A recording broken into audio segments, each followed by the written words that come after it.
services for communication, distribution, and social interaction are gaining traction in our daily lives, the software or the practice, the typeface design practice, is not, how do you say, acompanhar? It's not following the same rhythm, the same velocity. And they are not harnessing the potential of these online platforms. So this activity is still viewed as a very isolated, probably because of its artistic nature, very authorship-based activity. But this is also under a paradigm shift, or will be under a paradigm shift in the next years. Because other digital tools, other online platforms are seeping into the activity little by little. I'm talking about software development tools like, I don't know, Glyphs or, I don't know, RoboFont or FontLab. These tools still exist isolated in the computer, isolated with more or less in a direct relationship with its designers. And this led us to the research question, to understand if there are, or which are the most engaging modes of computer-mediated communication that can somehow promote the activity of typeface design. So bridging the two worlds of, okay, we have online communities, we have tools, can this be made together? And which are these modes of computer-mediated communication that can promote this practice? Of course, the initial hypotheses were more or less obvious. Well, online tools and services use the current modes of communication to promote the visual design practice. But we're talking about mainly textual-based, asynchronous online communities and services. We thought out, and this proved not to be true, so I'm giving away a bit of the end, that the visual and the interactive ones would be the most promising, or the ones that were responsible to promote the activity in a better way. So we've crossed a lot of areas. So we're somehow in the interaction design area, studying online communities, participatory design methods, and communications, traditional communication schemes. Sorry about the English. And we're applying it to the typeface design, to the graphic communication design area. So, well, I'll spare you about all the theory and a chapter that took me a year to write, because I really the communication aspect of it was really tough for me. But we set out to do an empirical test. So we divided the empirical tests in 3 phases. First phase, to observe the communities and the behaviors of people online. Second phase, to prototype, to develop a prototype, a working prototype, a functional prototype. And then in the third phase, to try it out in a field trial with actual typeface designers. This was divided into 10 steps. I'll just go briefly through them. So the first step was participant observation. This is easy. We all have accounts on I don't know, Typofile, type drawers, I don't know. And I set out to see what people usually did on these communities in a non-intrusive way, without recording any data. And in 2010, when we started this, we had identified 341 platforms. Of course, I didn't update this slide because I didn't use all the communities, but I can tell you that due to social network and due to the social boom of this phenomenon, my Excel has like more than 800 online platforms identified, divided into different categories, of course, but it proved out to be unmanageable at a certain point. So we set out to crystallize some of these communities and went on with the work. Then we did content analysis. So on the given period, we selected the 30 most recent entries on 4 different communities, and we did the user motivation analysis for them to be participating online. And I'm talking about communities like typophile or whatever, actually, well, Fontstruct and typophile is divided into subsections. So we did this content analysis using Amy Jo Kim's adapted, the adapted version of the hierarchy of needs from Maslow. Do you know that needs that grow from physical needs, then to information needs, and grow until the social ones? And Amy Jo Kim has a very interesting adaptation of this. And I like to point out that in the top of the, well, this is backwards, on the top of the pyramid, there's a need to create. And I found this very interesting. So although I mentioned in the PhD that there are some categories that need some tweaking, because I found out in the content analysis that people with the needs to be informed have they seem to have different needs to be informed or to inform. So usually they divide. I don't like to join these two, but okay. I use this table, and I found out that this here is codified, but you see basically typophile and Fontstruct, and then generic communities, just to make a comparison. And this was Aviary, that's an extinct community, and DeviantArt, like probably the most prolific and biggest online community existing. And you see this difference in areas. I'll give away a little bit of the end again. The more, I don't know, the more Web 2.0 the community is, the more interactive and visual it is, the tendency is to have people using it for entertainment or for creation. And the more specific, the more specialized the community, like for example typophile, it's mainly text-based, they use it to inform or be informed. So we started to observe some emerging patterns. And with this in mind, we ran some experiments, some initial experiments. We used these workshops in Aveiro and Porto with 3 groups of higher education design, graphic design students. And we did it a couple of times, at least two times, 2 editions. And these students had reasonable levels of ICT literacy.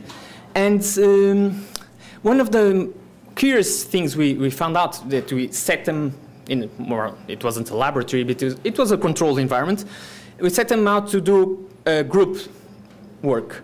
And the funny thing was that even though they could work face-to-face in class or from home, they would rather set up meetings and group together, being face-to-face, but use the online community to expand the interaction. So they could be interacting with the creation, with the design, well, if you can call a Fontstruct a full design, but that's okay, I like it.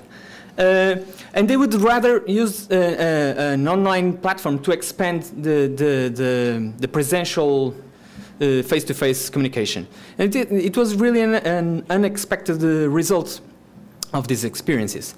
So we ended up not using the students on the final group because there was too much of work to teach them how to do design. So we set out to do the field trial with just professional type designers. But at the same time, we wanted to know if it was feasible to do this on an educational level. And then we set out to share the results in the first typography meeting in Portugal. By the way, we're having the 6th one this year, a little plug. So if you want to come to Portugal, we're having it in December. We found out that it was not feasible to use students because mainly teachers were still using the traditional design studio method of being present in class and commenting the drawings. So this little by little we abandoned the idea of using teachers and students because it was not the most feasible work environment. Then we set out to develop the prototype, second phase. So we knew we wanted to work with professional type designers. We knew some of the user motivations to use the online communities. And we observed the software and the social interaction patterns in existing virtual communities of practice. This is the time where I refer to the theory. There are several online communities, and we specified on practice communities. And we cross-referenced the patterns, did some, well, basic counting of existing login patterns, sharing patterns, commenting patterns, and we've set out to define the prototype requirements, the user requirements, in a more or less traditional cascading software development fashion. And we've, after a lot of testing, we've set out to do this Drupal plus SVG editing standard ICT online platform solution. And then we had to learn or to define which were our users. So this was a bit tricky because we have no national organization to tell us how many designers there are, specifically more how many typeface designers.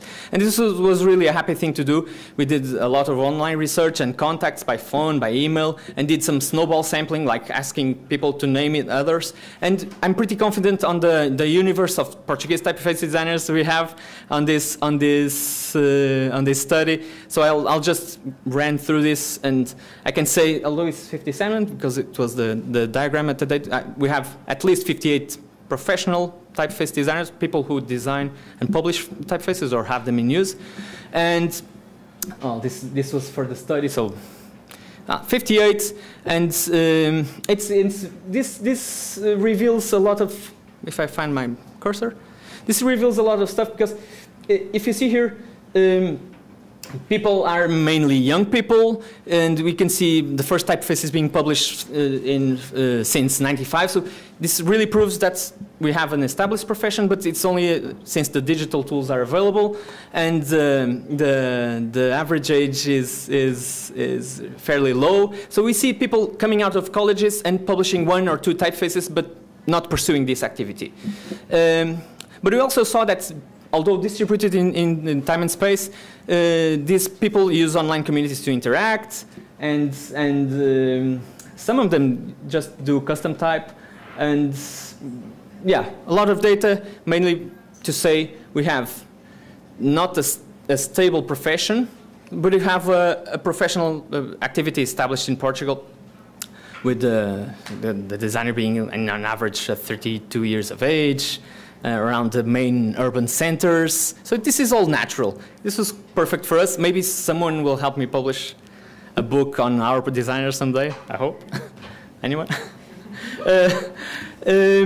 And so we identified the possible universe, and we started out to develop the final field trial. So we did some task modeling and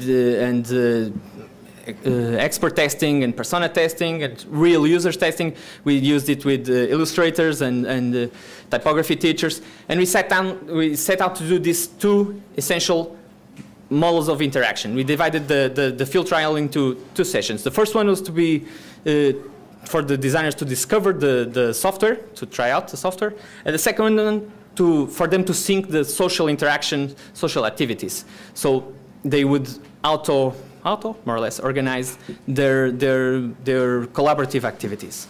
And with this, we invited several people. In the end, we just stayed with a small focus group of 6 typeface designers, and we set out to do this asynchronously during 2 months. And well, I think the community is still online if I pay the bills.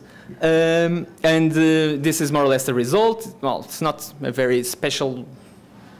I like it. Well, it's a very special thing, and it's very beautiful. And in the end, I sat down with everyone that participated. We can see here Pedro Leal and Rui and Joana Correia, some of our typeface designers. And I sat down with them in a contextual inquiry session just to know in first hand how they felt about it. So a little late, but I'll just tell you about the results. On the first phase, the results of the observation seem to tell us that the number of available modes of computer-mediated communication doesn't need to be a high number in order to promote a shared practice, or for this practice to be efficient. Just think about typophile. For many years, people used this online forum in a text-only mode, and it was incredibly efficient. And if it's done in a proper way, the interaction through visual creation can be as good or better, can have a better communication value for graphic or visual designers than textual-based one. On the second phase, on the prototype, this is mainly development scheme of things. We tried out several solutions, but I'm happy to say that we used a standard. Well, Drupal is a bit difficult to use, and SVG Edit is an open source software. It's having problems with the new SVG implementation of browsers.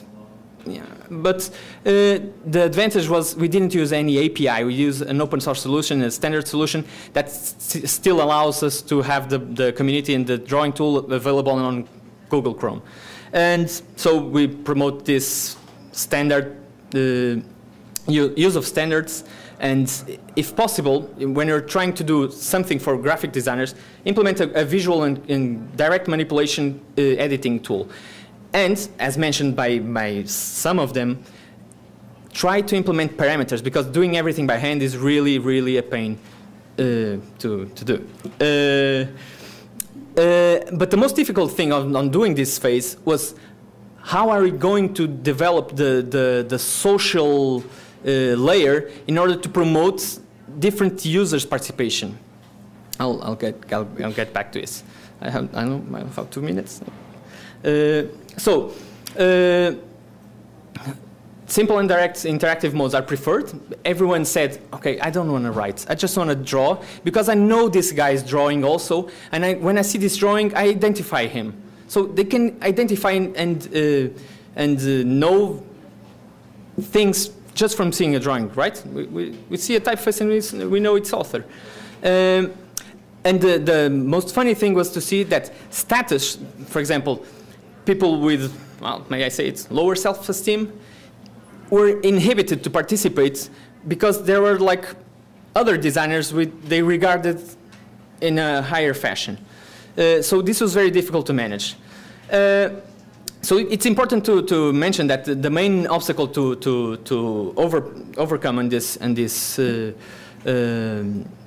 field trial was the duration of the test, and the subjects weren't there like available for me for 24 hours. They just were there for a couple of hours a week, and this was really difficult to have them doing meaningful interactions, and I had to push them to do something.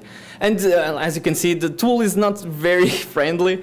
So, but it was possible to draw something, and to comment, and to share it, and to, I don't know, whatever is available today. I'll just skip it because I'm late. So, going back to the beginning, which are the modes of computer-mediated communication that promote type design production? I think they have to be adjusted to the specialization level of the users and the specialization of the activity. If you want a more intellectual activity, forget visual ones. If you want a drawing activity, just do the drawing. Forget about commenting. Just do an online visual interaction. And which are the modes that promote mainly? Oh, yeah. Just the main visual and the interactive one. Sorry. So, how to develop a community that promotes the type design practice? Do it community-centered development. Get your end users early and have them commenting and participating with you in every stage of the process. Because I found out in the end that they wanted a lot of things that haven't been planned because I didn't use them in every step of the way, just in the first and the last, and it was not good. And restrict the interaction modes as much as possible to the intended activity. So the difference between the initial model, conceptual model that I presented back in 2010 in Dublin, that was this, like all the way, like blog, forum, direct messaging. Forget about this. The shared activity should be supported directly through its main tool. This seems like an obvious thing now, but it wasn't back then. I suffered from featureitis, I think. So when developing a thing like this, I recommend to design for evolution, develop public spaces without compromising members' privacy, and value the interaction through the practice by itself. Whatever it is, if it's discussion or if it's visual, value this interaction. And adapt it to the different levels. I'm going to skip just a couple of slides because I'm over time, sorry. So we had some limitations, like I said, the time, the number of participants, and the resources, because I didn't have a programmer working with me full time. But the punchline of this is, if any, I wanted to transmit is like, why is this important? And I think this is important because whether you like it or not, the future is coming.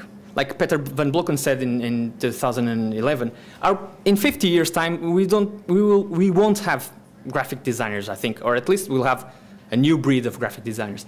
The Adobe and other software companies are developing smarter applications. This one, I don't know if you know this one, they presented it a couple of weeks ago. It's called Project Faces. It's an iPad app that has like 3 taps and you produce a typeface. And it's amazing and scary at the same time. I don't know if you know this one. It's an artificial intelligence application that produces websites. Well, it works, but it's scary because what? Graphic designers, web designers won't have a profession now, and it's really scary. You know this one, of course, parameter-based prototypo. That's a desktop application that will produce fonts with manipulation of parameters. And there's another one that will produce this online. So the tools are coming, the future is coming, and what will happen to us graphic designers? I don't know, this will be disruptive. Maybe we won't have a profession anymore. And I wanted to share this opportunity to say, we need to work things out. We need to implement version controls on our tools, on our platforms. We need to implement social promotion strategies to our tools for us to work together, because the value will be in the collaboration. Maybe to get people doing it in an agile approach, like we're doing right there, and get all the stakeholders into the process for them to appreciate the work that is being done, the customization that is being done, for us not to have standard solutions for everything. And as educators, we need to promote the new literacies, like programming and like web development, because these will be the tools that will be valued in the future. And I'm sorry to have passed the time. Thank you.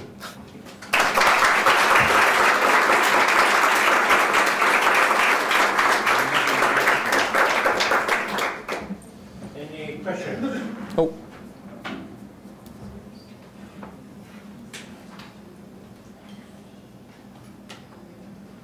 Oh, please, just a question. Yeah, I'll ask you one. Why do you think the value is in the collaboration? Why do the value is in the collaboration? Well, it isn't, but why do you think it is? Well, I think it is. Why did people want to collaborate with others online? Because they want to connect. The answer to your final question. Yeah, they want to connect. We're social beings. We don't want to do this alone. We want. I think the answer is somewhere in the Maslow's hierarchy of needs.